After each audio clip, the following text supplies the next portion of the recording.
ತೆರೆ ಬೀಳುತ್ತಾ ಇಲ್ವಾ? ಇಸ್ಲಾಮಾಬಾದ್ನಲ್ಲಿ ಇವತ್ತು ಎರಡನೇ ಸುತ್ತಿನ ಸಂಧಾನ ಸಭೆಗೆ ವೇದಿಕೆ ಅಂತೂ ಸಿದ್ಧವಾಗ್ತಾ ಇದೆ. ಏಪ್ರಿಲ್ 22ಕ್ಕೆ ಕದನ ವಿರಾಮ ಅವಧಿ ಮುಕ್ತಾಯವಾಗುತ್ತೆ. ಇವತ್ತು ಪಾಕ್ಗೆ ಅಮೆರಿಕ ನಿಯೋಗ ಬರ್ತಾ ಇದೆ. ಈ ಬಗ್ಗೆ ಅಮೆರಿಕ ಅಧಿಕೃತವಾಗಿ ಹೇಳ್ಕೊಂಡಿದೆ, ನಮ್ಮ ನಿಯೋಗ ಬರ್ತಾ ಇದೆ ಅಂತ ಹೇಳಿ. ಈಗ ಇರಾನ್ ನಿಯೋಗ ಬರುತ್ತಾ ಬರಲ್ವಾ? ಮಾತುಕತೆ ಇವತ್ತು ನಡೆಯುತ್ತಾ ಇಲ್ವಾ?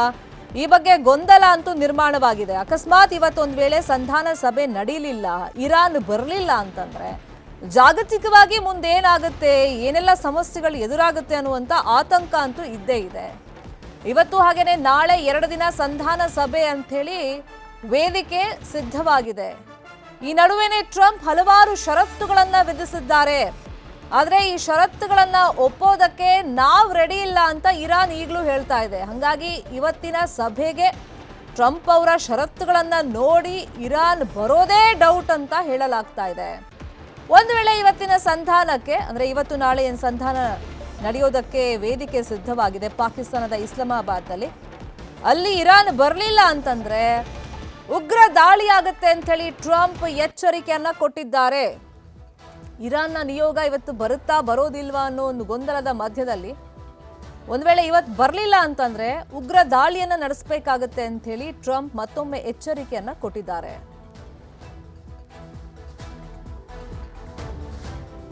ಸಂಸ್ಕರಿಸಿರುವಂತ ಯುರೇನಿಯಂಗೆ ಯುಎಸ್ ಬೇಡಿಕೆಯನ್ನ ಇಟ್ಟಿದೆ.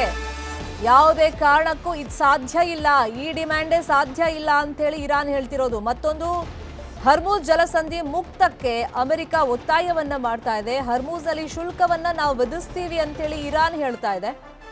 ಲೆಬನಾನ್ ವಿಷಯವಾಗಿ ನಾವು ನೋಡೋದಾದ್ರೆ, ಈ ಹಿಂದೆ ಏನು ಕದನ ವಿರಾಮದ ಸಂದರ್ಭದಲ್ಲಿ ಲೆಬನಾನ್ ಅನ್ನ ಹೊರತುಪಡಿಸಿ ಕದನ ವಿರಾಮವನ್ನ ಮಾಡಿಕೊಳ್ಳಲಾಗಿತ್ತು. ಅದನ್ನ ಈ ಕಂಡೀಷನ್ಸ್ ಅಲ್ಲಿ ಸೇರಿಸಿರ್ಲಿಲ್ಲ ಅಂತ ಹೇಳಲಾಗ್ತಾ ಇತ್ತಲ್ಲ, ಆ ವಿಷಯವನ್ನು ಕೂಡ ಇರಾನ್ ಮುಂದಿಟ್ಟಿದೆ. ಲೆಬನಾನ್ ವಿಚಾರದಲ್ಲೂ ಕೂಡ ಒಮ್ಮತ ಅನ್ನೋದು ಮೂಡ್ತಾ ಇಲ್ಲ. ಪ್ರಮುಖವಾಗಿ 3 ವಿಷಯ: ಸಂಸ್ಕರಿಸುವಂತ ಯುರೇನಿಯಂ ಬೇಡಿಕೆ, ಅದಕ್ಕೆ ಇರಾನ್ ಒಪ್ಕೊಳ್ತಾ ಇಲ್ಲ.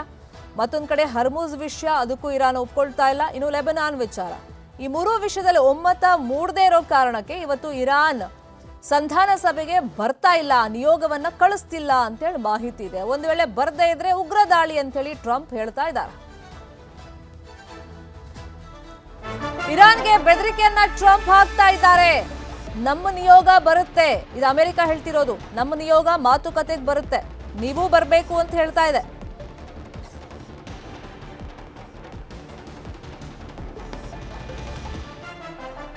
ಇಲ್ಲ ಅಂತಂದ್ರೆ ಇರಾನ್ ಅನ್ನ ಸರ್ವನಾಶ ಮಾಡಬೇಕಾಗುತ್ತೆ ಅಂತ ಟ್ರಂಪ್ ಎಚ್ಚರಿಕೆಯನ್ನ ಕೊಟ್ಟಿದ್ದಾರೆ. ಇಡೀ ದೇಶ ಸ್ಫೋಟಗೊಳ್ಳುತ್ತೆ ಅಂತ ಹೇಳಿ ವಾರ್ನಿಂಗ್ ಅನ್ನ ಕೊಟ್ಟಿದ್ದಾರೆ. ನಿಮ್ಗಿದು ಕೊನೆ ಅವಕಾಶ ಅಂತ ಹೇಳಿ ಟ್ರಂಪ್ ಹೇಳ್ತಾ ಇದ್ದಾರೆ. ಇರಾನ್ನ ಪವರ್ ಪ್ಲಾಂಟ್ ಸೇತುವೆಯನ್ನ ಧ್ವಂಸ ಮಾಡಬೇಕಾಗುತ್ತೆ ಅಂತ ಹೇಳಿ ವಾರ್ನಿಂಗ್ ಕೊಟ್ಟಿದ್ದಾರೆ. ಆರ್ಥಿಕತೆ, ಮೂಲಭೂತ ಸೌಕರ್ಯವನ್ನೇ ಧ್ವಂಸ ಮಾಡ್ತೀವಿ ಅಂತ ಹೇಳಿದ್ದಾರೆ. ಇನ್ನು ನೀರಿನ ಘಟಕಗಳ ಮೇಲೂ ಕೂಡ ದಾಳಿಯ ಎಚ್ಚರಿಕೆಯನ್ನ ಕೊಟ್ಟಿದ್ದಾರೆ. ಅಮೆರಿಕ ಎಚ್ಚರಿಕೆಗೆ ಇರಾನ್ ಕೂಡ ತಿರುಗೇಟನ್ನ ಕೊಡ್ತಾ ಇದೆ. ಸೋತಿದ್ದೀರಿ, ಅದನ್ನ ನೀವು ಒಪ್ಕೊಳ್ಳಿ ಅಂತೇಳಿ ಇರಾನ್ ಲೇವಡಿಯನ್ನ ಮಾಡ್ತಾ ಇದೆ. ಈ ಹಿಂದೆನೂ ಇದೇ ರೀತಿ ವಾರ್ನಿಂಗ್ ಅನ್ನ ಟ್ರಂಪ್ ಕೊಟ್ಟಿದ್ರು. ನೀರಿನ ಘಟಕಗಳು, ಪವರ್ ಪ್ಲಾಂಟ್, ಹೀಗೆ ನಿಮ್ಮ ಮೂಲಭೂತ ಘಟಕಗಳು ಏನಿದೆ ಅಲ್ಲೇ ನಾವು ಟಾರ್ಗೆಟ್ ಮಾಡಿ ದಾಳಿಯನ್ನ ಮಾಡ್ತೀವಿ, ಇಡೀ ಇರಾನ್ ಅನ್ನ ಸರ್ವನಾಶ ಮಾಡ್ತೀವಿ ಅಂತ ಟ್ರಂಪ್ ಎಚ್ಚರಿಕೆಯನ್ನ ಕೊಟ್ಟಿದ್ರು. ಈಗ ನಿಮ್ಮ ನಿಯೋಗ ಮಾತುಕತೆಗೆ ಬರಲಿಲ್ಲ ಅಂತಂದ್ರೆ ಅದನ್ನೇ ಮಾಡ್ತೀವಿ ಅಂತ ಹೇಳಿ ಟ್ರಂಪ್ ಮತ್ತೊಮ್ಮೆ ಎಚ್ಚರಿಕೆಯನ್ನ ಕೊಟ್ಟಿದ್ದಾರೆ. ಒಂದ್ ಕಡೆ ಸಂಧಾನದ ವಿಷಯವಾಗಿ, ಈ ಕಂಡೀಷನ್ಸ್ ವಿಷಯವಾಗಿನೇ ಅಮೆರಿಕ ಮತ್ತೆ ಇರಾನ್ ಮಧ್ಯದಲ್ಲಿ ಹಗ್ಗ ಜಗ್ಗಾಟ ಮುಂದುವರೆದಿದೆ. ಒಂದು ಯುರೇನಿಯಂ ಘಟಕ, ಮತ್ತೊಂದು ಹರ್ಮೂಜ್ ಜಲಸಂಧಿ, ಮತ್ತೆ ಲೆಬನಾನ್ ವಿಷಯವಾಗಿ ಅಮೆರಿಕ ವಿಧಿಸಿರುವಂತ ಷರತ್ತುಗಳಿಗೆ ನಾವು ಯಾವುದೇ ಕಾರಣಕ್ಕೂ ಒಪ್ಕೊಳ್ಳಲ್ಲ ಅಂತೇಳಿ ಇರಾನ್ ಹೇಳ್ತಾ ಇದೆ. ಹಾಗೇನೆ ನೀವು ಫಸ್ಟ್ ಯುದ್ಧದಲ್ಲಿ ಸೋತಿದ್ದೀರಿ ಅನ್ನೋದನ್ನ ಒಪ್ಕೊಳ್ಳಿ ಅಂತ ಇರಾನ್ ಹೇಳ್ತಾ ಇದೆ.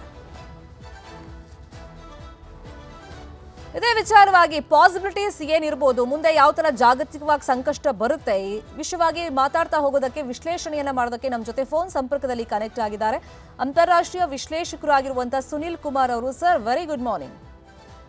Good morning ma'am. ಸರ್, ಈಗ 2ನೇ ಸುತ್ತಿನ ಮಾತುಕತೆ ವೇದಿಕೆ ಅಂತೂ ರೆಡಿ ಆಗ್ತಿದೆ. ಅಮೆರಿಕ ನಿಯೋಗ ಬರ್ತೀವಿ ಅಂತ ಹೇಳ್ಕೊಂಡಿದೆ. ಇರಾನ್ ಬರೋದು ಡೌಟ್ 2 ದಿನ ಮಾತುಕತೆಯಲ್ಲಿ. ಈಗಲೂ ಕಂಡೀಷನ್ಸ್ ಹಾಕೋದು ಅಥವಾ ಟ್ರಂಪ್ ಬೆದರಿಕೆಯನ್ನ ಹಾಕೋದು ಇರಾನ್ ಬಗ್ತಾ ಇಲ್ಲ. ಒಂದು ವೇಳೆ ಮಾತುಕತೆಗೆ ಬರ್ದೇ ಇದ್ರೆ ವಾಟ್ ನೆಕ್ಸ್ಟ್? ಫಸ್ಟ್ಲಿ ಈಗ ಟ್ರಂಪ್ ಒಂದು ಬೆದರಿಕೆ ಏನಿದೆ, ತುಂಬಾ ಬೆದರಿಕೆಗಳನ್ನ ಪ್ರಪಂಚ ನೋಡಿದೆ.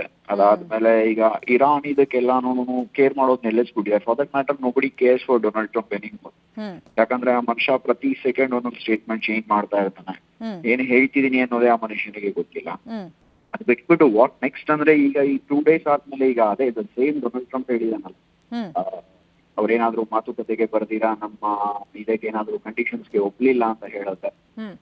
ಇದಕ್ಕೆ ವಿಲ್ ಸ್ಟಾರ್ಟ್ ಬಾಂಬಿಂಗ್ ಗೆ, everything is loaded and locked, ಈ ರೀತಿಯಾದಂತಹ ಒಂದು ಇರ್ರೆಸ್ಪಾನ್ಸಿಬಲ್ ಸ್ಟೇಟ್ಮೆಂಟ್ಸ್ ಬರ್ತಾ ಇದೆ. ಅರ್ಥ ಆಯ್ತು. ಐಡಿಯಲಿ ಇವರ ಒಂದು ಇದೇನಿದೆ, ಎರಡು ತುಂಬಾ ಕ್ರಿಟಿಕಲ್ ಪಾಯಿಂಟ್ಸ್ ಇದೆ. ಅದಾದ್ರೆ 3 ಕ್ರಿಟಿಕಲ್ ಪಾಯಿಂಟ್ಸ್ ಸಿಕ್ಕಾಕೊಂಡಿದೆ. ಒಂದು ಸ್ಟ್ರೇಟ್ ಆಫ್ ಹೊರ್ಮುಜ್ ಓಪನಿಂಗ್, ಎರಡನೇದು ಅವರ ಒಂದು ನ್ಯೂಕ್ಲಿಯರ್ ಪ್ರೋಗ್ರಾಮ್ ಏನಿದೆ ಅದನ್ನ ಸಸ್ಪೆಂಡ್ ಮಾಡಿ ಆ ಮಟೀರಿಯಲ್ ರಿಟರ್ನ್ ಕೊಟ್ಕೊಡೋದು. ಆ ರಿಟರ್ನ್ ಅನ್ನೋದಕ್ಕಿಂತ ಮಟೀರಿಯಲ್ ನ ಹ್ಯಾಂಡ್ ಓವರ್ ಮಾಡೋದು ಟು ದ ಸೇಫ್ ಕಸ್ಟಡಿ. ಇದು ಇವೆರಡಾಯ್ತು. ಮೂರನೇದು ಈ ಇಸ್ರೇಲ್ ಮತ್ತೆ ಈ ಲೆಬನನ್ ಅಲ್ಲಿ ಇದು ಹೆಜ್ಬುಲ್ಲಾ ನಲ್ಲಿ ಏನ್ ಕಾನ್ಫ್ಲಿಕ್ಟ್ ಮಾಡಿದ್ದಾರೆ, ಹೌ ದೀಸ್ ಟು ಇದನ್ನ ನಿಲ್ಲಿಸಬೇಕು. ಇದು ಕಾನ್ಫ್ಲಿಕ್ಟ್ ಪಾಯಿಂಟ್ಸ್ ಇರೋದು ಇದು ಇವರ ಒಂದು ಡಿಸ್ಕಷನ್ ಅದರಲ್ಲಿ. ಆದ್ರೆ ಈ ಒಂದು ಇದೇನಿದೆ ಪರಿಸ್ಥಿತಿಲಿ ಇದನ್ನ ನಿಧಾನಕ್ಕೆ ಕೂತು ಮಾತಾಡೋದು ಬಿಟ್ಟು ಫೋರ್ಸ್ಫುಲಿ ಇದನ್ನ ನಾವು ರಿಸಾಲ್ವ್ ಮಾಡ್ಬೇಕು ಅಂತ ಹೇಳ್ಬಿಟ್ಟು ಈಗ ಅಮೆರಿಕ ಟ್ರೈ ಮಾಡ್ತಾರೆ. ಬಟ್ ಅಮೆರಿಕನ್ ಲೆವರೇಜ್ ಏನಿದೆಯಲ್ಲ ಕಳ್ಕೊಂಡು ತುಂಬಾ ದಿನ ಆಯ್ತು. ಅವ್ರಿಗೆ ಯುದ್ಧದಲ್ಲೇ ಏನ್ ಮಾಡಕ್ಕಾಗಿಲ್ಲ. ಟೇಬಲ್ ಅಲ್ಲಿ ಅಮೆರಿಕಾಗೆ ಯಾರು ಬರ್ತಾರೆ, ಈ ವಿಷಯ ಅವರು ಅರ್ಥ ಮಾಡ್ಕೋಬೇಕು. ಅಫ್ಕೋರ್ಸ್ ಇರಾನ್ಗೆ ತುಂಬಾ ಡ್ಯಾಮೇಜ್ ಆಗಿದೆ. ಸುಮಾರು ಒಂದು 20-25 ವರ್ಷ ಹಿಂದೆ ಹೋಗಿದ್ದಾರೆ ಅವರು. ಡೆವಾಸ್ಟೇಟಿಂಗ್ ಡ್ಯಾಮೇಜಸ್ ಆಗಿದೆ ಇರಾನ್ಗೆ ಅಮೆರಿಕ ಕಡೆಯಿಂದ. ಬಟ್ ಅಂದ್ರೆ ಅಮೆರಿಕ ಮತ್ತೆ ಇಸ್ರೇಲ್ ಸ್ಟ್ರೈಕ್ಸ್ ಅಲ್ಲಿ. But having said that, this is not going to have any effect right ನಾವು. ಈ ರೀತಿ ಪ್ರೆಷರ್ ಟ್ಯಾಕ್ಟಿಕ್ಸ್, ಕೋಯರ್ಸಿವ್ ಪ್ರೆಷರ್ ಮಾಡಿದ್ರೆ ಡಬಲ್ ಬ್ಲಾಕೇಟ್ ಮಾಡ್ತೀವಿ ಅದು ಇದು. ಬಟ್ ಸ್ಟೇಟ್ ಆಫ್ ಹೊರ್ಮುಜ್ ಅಲ್ಲಿ ಈಗ ಕೆಲವೊಂದು ಶಿಪ್ಸ್ ಏನಿದೆ they are already sailing. So Iran has its own ways to sell its oil. ಅದಕ್ಕೆ ಅದು ತೊಂದರೆ ಆಗಲ್ಲ. ಸೊ ಈಗ ಅಮೆರಿಕ ಕೈಯಲ್ಲಿ ಜಾಸ್ತಿ ಲೆವರೇಜ್ ಇಲ್ಲ. ಅಫ್ಕೋರ್ಸ್ ಈ ಪಾಯಿಂಟ್ಸ್ ಎಲ್ಲಾನು ಏನಿದೆ ವ್ಯಾಲಿಡ್ ಏನೇನೆ ಇದು ಅರ್ಥ ಆಯ್ತಾ. ನ್ಯೂಕ್ಲಿಯರ್ ಪ್ರೋಗ್ರಾಮ್ ಆಗ್ಬೋದು, ಮತ್ತೆ ಈ ಹೆಜ್ಬುಲ್ಲಾಸ್ನ ಇದು ಮಾಡೋದಾಗ್ಬೋದು, ಇದೆಲ್ಲ ಏನಿದೆ these are all valid points. Iran ಹತ್ರ ನ್ಯೂಕ್ಲಿಯರ್ ವೆಪನ್ಸ್ ಇರಬಾರ್ದು ಆಯ್ತಾ. ಎಕ್ಸ್ಟ್ರೀಮಿಸ್ಟ್ ಅವರು ಇದು ಮಾಡ್ತಿದ್ದಾರೆ, ಏನ್ ಹೇಳ್ತಾರೆ, ತುಂಬಾ ಟೆರರಿಸ್ಟ್ ಪ್ರಾಕ್ಸಿ ಟೆರರಿಸ್ಟ್ ಆರ್ಗನೈಸೇಷನ್ ಏನೇನಿದೆ ಅವ್ರದ್ದು ತುಂಬಾ ಸಪೋರ್ಟ್ ಮಾಡ್ತಾರೆ. ಅವ್ರ ಕೈ ಕೂಡ ನ್ಯೂಕ್ಲಿಯರ್ ವೆಪನ್ಸ್ ಹೋಗ್ಬೋದು, ಡರ್ಟಿ ಬಾಂಬ್ಸ್ ಹೋಗ್ಬೋದು, ದಟ್ಸ್ ಎ ಕನ್ಸರ್ನ್. ಬಟ್ ಅದನ್ನ ಈ ರೀತಿ ಫೋರ್ಸ್ಫುಲಿ ಇವರು ಮಾಡಕ್ ಆಗಲ್ಲ.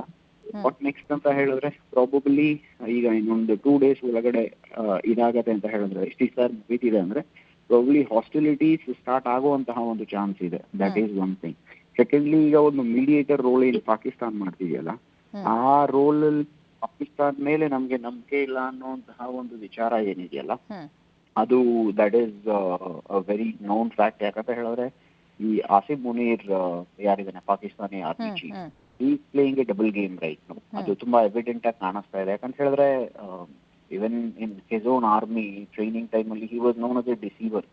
ಒಬ್ಬ ಮೋಸಗಾರ ಅಂತ ಅಮೆರಿಕನ್ ಮಿಲಿಟರಿ ಅಕಾಡೆಮಿಲಿ ಆ ಮನುಷ್ಯನಿಗೆ ಹೆಸರಿತ್ತು. ಸೊ ಅಂತಹ ಒಂದು ಮನುಷ್ಯ ಈಗ ನಾನು ಇದು ಮಾಡ್ತೀನಿ ಅಂತ ಹೇಳಿದ್ರೆ ಏನೋ ಒಂದ್ ರೀತಿಲಿ ಅಮೆರಿಕ ಸಪೋರ್ಟ್ ಇಂದಾನೇ ಅವನು ಚೀಫ್ ಆಗಿ ಸೆಲೆಕ್ಟ್ ಆಗಿ ಫೀಲ್ಡ್ ಮಾರ್ಷಲ್ ಅಲ್ಲ. ಇದು ಅಮೆರಿಕ ಕಡೆಯಿಂದ ಅವ್ನು ತಗೊಂಡಂತಹ ಸಪೋರ್ಟ್. ಅದು ಬಿಟ್ಬಿಟ್ಟು ಈ ಕಡೆ as far as Iran is concern IRGC ಜೊತೆ ತುಂಬಾ ಡೀಪ್ ಟೈಸ್ ಇದೆ ಈ ಮನುಷ್ಯನಿಗೆ. So he is not trying to negotiate, but double cross ಮಾಡ್ತಾ ಇದ್ದಾನೆ ಈಗ ಇಲ್ಲಿ. Finally ultimately the fact remains, America will someday, like all other generals which were supported by America, they were all killed. ಇದೇ fate awesome ಮುನೀರ್ಗೆ ಕೂಡ ಬರುತ್ತೆ. So what next ಅನ್ನೋದು, ಈ ನೆಗೋಷಿಯೇಟರ್ ನ ಅವರು ಚೇಂಜ್ ಮಾಡಿದ್ರೆ probably they may be able to get into some sort of middle ground with Iran. ಅದನ್ನ ಅವರೇ ಹೇಳಿದ್ದಾರೆ. ಇರಾನ್ ಹೇಳಿದೆ, ನಾವು ಡೈರೆಕ್ಟ್ ಆಗಿ ನಾವು ಅಮೆರಿಕ ಮಾತಾಡಿದ್ವಿ ಇದರಲ್ಲಿ ಪಾಕಿಸ್ತಾನಲ್ಲಿ, ನಮ್ಗೆ ಒಳ್ಳೆ ಅಂಡರ್ಸ್ಟ್ಯಾಂಡಿಂಗ್ ಆವಾಗ ಕೆಲವು ಪಾಯಿಂಟ್ಸ್ ಗೊತ್ತು. ಬಟ್ ನಾವು ಯಾವಾಗ ಒಬ್ಬ ಮೀಡಿಯೇಟರ್ ಅಂದ್ರೆ ಪಾಕಿಸ್ತಾನ ಕೂಡಿಸ್ಕೊಂಡು ನಾವು ಮಾತಾಡಿದ್ವಿ, ನಮ್ಗೆ ಅವಾಗ ಯಾವುದೇ ವಿಧವಾದಂತಹ ಒಂದು ಅಂಡರ್ಸ್ಟ್ಯಾಂಡಿಂಗ್ ನಮ್ಗೆ ಅದ ಬಂದಿರ್ಲಿಲ್ಲ ಅಂತ ಹೇಳಿದ್ರು. ಸೊ ಒಬ್ಬ ಮೀಡಿಯೇಟರ್ ಆಗಿ this is how Pakistan is playing the game, global game. It's a very dangerous game. This is backfire on them. Back to you. Correct sir. ಮತ್ತೊಂದು ಕಡೆ ಈಗ ನಾವು ನ್ಯಾಯಯುತ ಮತ್ತೆ ಸಮಂಜಸವಾದ ಒಪ್ಪಂದಕ್ಕೆ ರೆಡಿ ಇದ್ದೀವಿ ಅಂತ ಅಮೆರಿಕ ಹೇಳ್ತಾ, ಒಂದು ವೇಳೆ ಇವತ್ತು ನೀವು ಮಾತುಕತೆಗೆ ಬರಲಿಲ್ಲ ಇವತ್ತು ನಾಳೆ ಅಂತಂದ್ರೆ ನಾವು ಇರಾನ್ನನ್ನೇ ಸರ್ವನಾಶ ಮಾಡ್ತೀವಿ ಅಂತ ಟ್ರಂಪ್ ಹೇಳಿರೋದು, ಇದನ್ನೇ ಸೀರಿಯಸ್ ಆಗಿ ಕನ್ಸಿಡರ್ ಮಾಡ್ಬೋದು? ಟ್ರಂಪ್ ಮಾತನ್ನ ಸೀರಿಯಸ್ ಆಗಿ ಯಾರು ಕನ್ಸಿಡರ್ ಮಾಡಲೇಬಾರದು. ಅದು ಅಷ್ಟು ಸುಲಭ ಅಲ್ಲ. ಯಾವುದೇ ದೇಶ ಆಗ್ಲಿ ನಾವು ಸಂಪೂರ್ಣವಾಗಿ ನಾಶ ಮಾಡ್ತೀವಿ ಅಂತಂದ್ರೆ ಈ ಮನುಷ್ಯ ನ್ಯೂಕ್ಲಿಯರ್ ಅಟ್ಯಾಕ್ ಮಾಡ್ಬಿಡ್ತಾನ, ಮಾಡ್ಲಿ ನೋಡೋಣ. ಅಷ್ಟು ಶಕ್ತಿ ಇದೆ ಅಂತ ಹೇಳಿದ್ರೆ ನಿಜವಾಗ್ಲೂ ಸರ್ವನಾಶ ಮಾಡ್ಬೇಕಂದ್ರೆ ನ್ಯೂಕ್ಲಿಯರ್ ಅಟ್ಯಾಕ್ ಮಾಡಬೇಕು.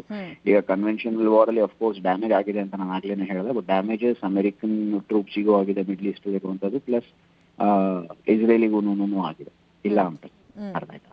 ಬಟ್ ಅವರು ಏನ್ ಗೊತ್ತಾ, ಹಿಸ್ಟ್ರಿಲಿ ಕಲಿತ ಪಾಠಗಳು, ಈಗ ಅಮೆರಿಕನ್ ಆಪರೇಷನ್ಸ್ ಏನೇನು ನಡೆದಿತ್ತು ಅಂದ್ರೆ ಅದು ವಿಯೆಟ್ನಾಂ ಆಗ್ಬೋದು, ಅಫ್ಘಾನಿಸ್ತಾನ್, ಇದನ್ನ ಇರಾನ್ ತುಂಬಾ ಚೆನ್ನಾಗಿ ಸ್ಟಡಿ ಮಾಡಿದೆ.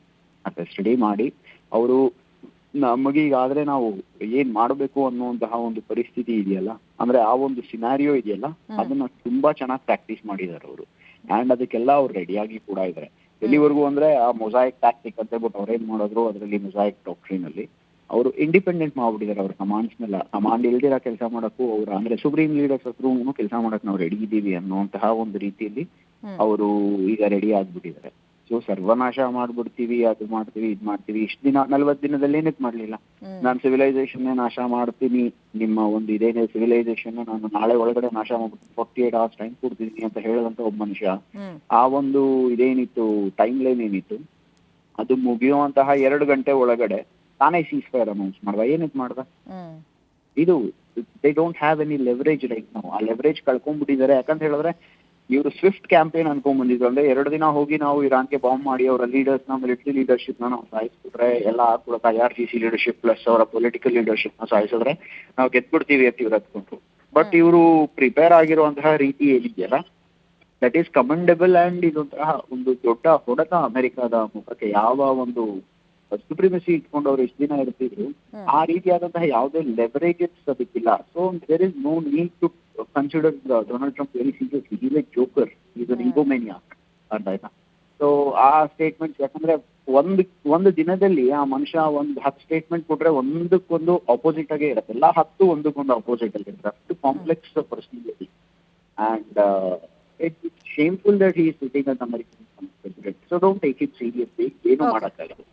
ಫೈನ್, ನೋಡೋಣ ಸರ್ ಇವತ್ತು ನಾಳೆ ಏನೆಲ್ಲ ಆಗುತ್ತೆ developments. Thank you so much Sunil Kumar ಅವರೇ ಮಾತಾಡಿದ್ದಕ್ಕೆ. ಮುಂದಿನ ಸುದ್ದಿ, ಬೈಕ್ ಟೈರ್ ಬ್ಲಾಸ್ಟ್ ಆಗಿದೆ, ವಿದ್ಯಾರ್ಥಿನಿ ಸಾವನ್ನಪ್ಪಿದ್ದಾಳೆ. ಚಲಿಸ್ತಾ ಇದ್ದ ಟೈರ್ ಬ್ಲಾಸ್ಟ್ ಆಗಿ ಅವಘಡ ಸಂಭವಿಸಿದೆ. ಮೈಸೂರಿನ ನಂಜನಗೂಡು ತಾಲೂಕಿನ ಗಣೇಶಪುರದಲ್ಲಿ ಈ ಘಟನೆ ನಡೆದಿದೆ. ಇನ್ನು ಟೈರ್ ಬ್ಲಾಸ್ಟ್ ಆದಂಥ ದೃಶ್ಯ ಇದೆಯಲ್ಲ, ಅದು ಸಿಸಿ ಕ್ಯಾಮೆರಾದಲ್ಲಿ ಕ್ಯಾಪ್ಚರ್ ಆಗಿದೆ. ಮಡುವಿನ ಹಳ್ಳಿಯಲ್ಲಿ 16 ವರ್ಷದ ಸಿಂಚನ ಮೃತಪಟ್ಟಿರುವಂಥ ದುರ್ದೈವಿ. ಪತ್ನಿ, ಮಗಳು, ಮಗನ ಜೊತೆಯಲ್ಲಿ ಬೈಕನ್ನು ಓಡಿಸ್ತಾ ಇದ್ರು ಮಹದೇವ್ ಸ್ವಾಮಿ. ಬೈಕ್ ಚಲಿಸ್ತಾ ಇದ್ದ ಸಂದರ್ಭದಲ್ಲಿ ಇದ್ದಕ್ಕಿದ್ದಂಗೆ ಟೈರ್ ಬ್ಲಾಸ್ಟ್ ಆಗಿದೆ. ನಿಯಂತ್ರಣ ತಪ್ಪಿ ರಸ್ತೆಯಲ್ಲಿ ಬಿದ್ದುಬಿಟ್ಟಿದ್ದಾರೆ 4 ಜನ. ಆಸ್ಪತ್ರೆಗೆ ಸಾಗಿಸುವಂತ ಮಾರ್ಗ ಮಧ್ಯದಲ್ಲೇ ಸಿಂಚನ ಸಾವನ್ನಪ್ಪಿದ್ದಾರೆ. ಇನ್ನು 3 ಜನಕ್ಕೆ ನಂಜನಗೂಡು ಆಸ್ಪತ್ರೆಯಲ್ಲಿ ಚಿಕಿತ್ಸೆ ಮುಂದುವರೆದಿದೆ. SSLC ಪರೀಕ್ಷೆಯನ್ನ ಬರೆದು ಫಲಿತಾಂಶಕ್ಕೋಸ್ಕರ ಆಕೆ ವೇಟ್ ಮಾಡ್ತಿದ್ಲು. ಹುಲ್ಲಹಳ್ಳಿ ಪೊಲೀಸ್ ಠಾಣೆಯಲ್ಲಿ ಈ ಬಗ್ಗೆ ಪ್ರಕರಣ ದಾಖಲಾಗಿದೆ. CCTV ಫುಟೇಜ್ ಅನ್ನ ಗಮನಿಸ್ತಾ ಇದ್ದೀವಿ. ಬೈಕ್ನಲ್ಲಿ ಹೋಗ್ತಾ ಇದ್ರು ಒಟ್ಟು 4 ಜನ, ಒಂದೇ ಫ್ಯಾಮಿಲಿ ಮೆಂಬರ್ಸ್ 4 ಜನ ಹೋಗ್ತಾ ಇದ್ರು. ಆಗ ಇದ್ದಕ್ಕಿದ್ದಂಗೆ ಬೈಕ್ನ ಟೈರ್ ಬ್ಲಾಸ್ಟ್ ಆಗಿದೆ. ಬ್ಲಾಸ್ಟ್ ಆದ ತಕ್ಷಣ ಅದು ಔಟ್ ಆಫ್ ಕಂಟ್ರೋಲ್ ಆಗಿದೆ ಬೈಕ್. ಅವರು 4 ಜನ ರಸ್ತೆ ಮೇಲೆ ಬಿದ್ದುಬಿಟ್ಟಿದ್ದಾರೆ. ಸೊ ಅವ್ರನ್ನೆಲ್ಲ ಆಸ್ಪತ್ರೆಗೆ ಕರ್ಕೊಂಡು ಹೋಗಲಾಗ್ತಾ ಇತ್ತು. ಆದರೆ ಮಾರ್ಗ ಮಧ್ಯದಲ್ಲೇ ಈ ಸಿಂಚನ ಮೃತಪಟ್ಟಿದ್ದಾಳೆ. ಇನ್ನು 3 ಜನರಿಗೆ ಆಸ್ಪತ್ರೆಯಲ್ಲಿ ಚಿಕಿತ್ಸೆ ಮುಂದುವರೆದಿದೆ. ಗ್ರಹಚಾರ ಕೆಟ್ಟಾಗಿ ಏನು ಬೇಕಾದರೂ ಆಗುತ್ತೆ ಅನ್ನೋದಕ್ಕೆ ಮತ್ತೊಂದು ಉದಾಹರಣೆ ಈ ಆಕ್ಸಿಡೆಂಟ್. ತಂಪಾಡಿಗೆ ತಾವು 4 ಜನ ಒಂದೇ ಕುಟುಂಬದವರು ಹೋಗ್ತಾ ಇದ್ರು. ಇದಕ್ಕಿದ್ದಂಗೆ ಟೈರ್ ಬ್ಲಾಸ್ಟ್ ಆಗಿದೆ. ಆಸ್ಪತ್ರೆಗೆ ಕರ್ಕೊಂಡು ಹೋಗಲಾಗ್ತಾ ಇತ್ತು. ಆದರೆ ಸಿಂಚನ ಈ ಅಪಘಾತದಲ್ಲಿ ಮೃತಪಟ್ಟಿದ್ದಾಳೆ. ಟೈರ್ ಬ್ಲಾಸ್ಟ್ ಆಗಿ ಸಿಂಚನ ವಿದ್ಯಾರ್ಥಿನಿ ಸಾವನ್ನಪ್ಪಿರೋದು.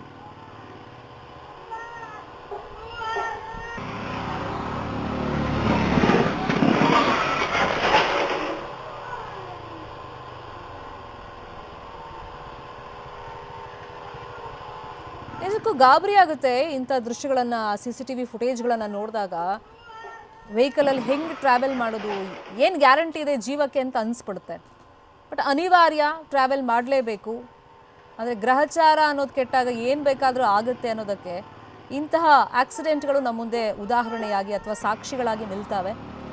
ಒಂದೇ ಕುಟುಂಬ 4 ಜನ ಹೋಗ್ತಾ ಇದ್ರು. ಇದ್ದಕ್ಕಿದ್ದಂಗೆ ಟೈರ್ ಬ್ಲಾಸ್ಟ್ ಆಗುತ್ತೆ, 4 ಜನ ರಸ್ತೆಗೆ ಬಿದ್ದುಬಿಡ್ತಾರೆ.